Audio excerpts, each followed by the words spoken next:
Now then, ladies and gentlemen, boys and girls, welcome to another video. How are you doing today? Let me know in the comments below. In today's video, I'm going to explain what this common English idiom means.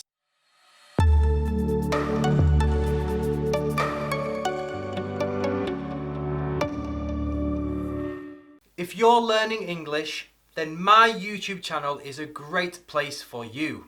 I make videos to teach new vocabulary, explain idioms, as well as teaching slang and common phrases that British people use in everyday language. If that sounds good to you, then start now by clicking the subscribe button and turning on notifications so you don't miss anything I make. Right, let's jump into today's video. And jump into something is a phrasal verb, which means let's begin. So today's idiom is, in the negative, it's not my cup of tea. It's not my cup of tea. Here's an example. See if you can understand what it means. My friend calls me and says, Gaz, we are going to the beach tomorrow. Would you like to join us? And I look in the mirror and think, look at me. I'm so white. I hate the beach. I burn in the sun. So, not really. So I might say, thanks for asking, but it's not really my cup of tea. It is the beach. The beach is not really my cup of tea, which means I don't like it.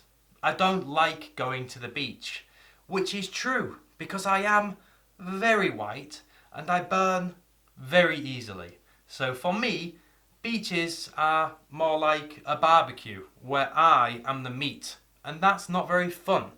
So it's not my cup of tea going to the beach.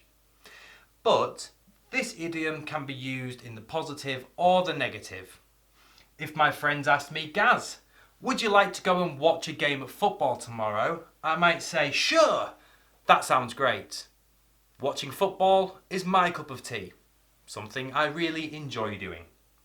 So there we go, a simple idiom which tells people that yes, you enjoy something, or no, you don't enjoy something. But it can also be whether you're interested in something, not just enjoying it. For example, my friends might say, Gaz, have you read this boring book that you're never going to read? And I would say, no, that type of book isn't my cup of tea. I don't enjoy it. It's not the type of book I like to read. I hope that makes sense. If you have any questions, please ask me in the comments below. And if you feel confident using this idiom, then please write an example and leave it in the comments below so we can all see how wonderfully you are using the English language. Thank you so much for watching. Stay safe, take care. Until next time, all the best. Bye for now.